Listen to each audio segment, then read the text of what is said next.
एक शहर में प्रतिवर्ष माता पिता अपने पुत्र को गर्मी की छुट्टियों में उसके दादा दादी के घर ले जाते।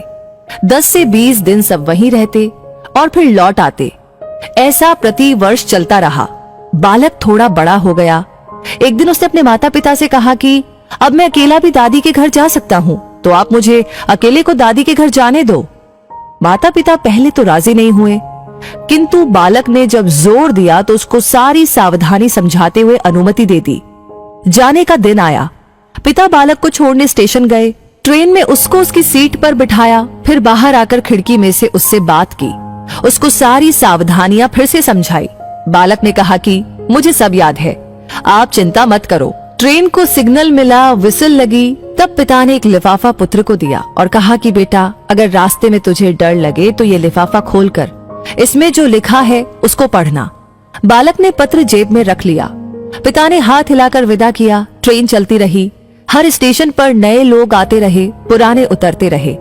सबके साथ कोई न कोई था। अब बालक को अकेलापन लगने लगा। अगले स्टेशन पर ट्रेन में ऐसी शख्सियत आई जिसका चेहरा बहुत ही भयानक था। बालक पहली बार बिना माता पिता के, बिना किसी सहयोगी के यात्रा कर रहा था। उसने अपनी आंखें बंद करके सोने का प्रयास किया, परंतु बार बार वो भयानक चेहरा उसकी आंखों के सामने घूमने लगा। बालक भयभीत हो गया, रुआंसा हो गया। तब उसको पिता की चिट्ठी याद आई। उसने जेब में हाथ डाला, हाथ कांप रहा था। पत्र निकाला, लिफाफा खोला और पढ़ा। पिता ने लिखा था, तू डरना मत, मैं पास वाले कंपार्टमेंट में ही हूँ, इस गाड़ी में बैठा हूँ। बालक का चेहरा खिल उठा। सारा डर काफूर हो गया। जीवन भी ऐसा ही है। जब भगवान ने हमको इस दुनिया में भेजा, उस समय उन्होंने हमको भी एक पत्र दिया है जिसमें लिखा है, उदास मत होना, मैं हर पल, हर क्षण, हर जगह तुम्हारे साथ हूँ। पूरी यात्रा तुम्हारे साथ करता हूँ, केवल तुम मुझे स्मरण रखते हो।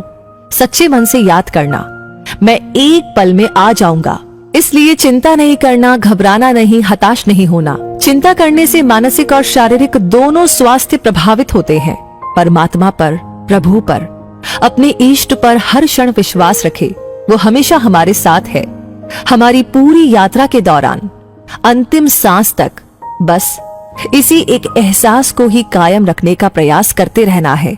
सब कुछ उस परमात्मा पर छोड़ दे जिसकी मर्जी के बिना एक पत्ता भी नहीं हिल सकता।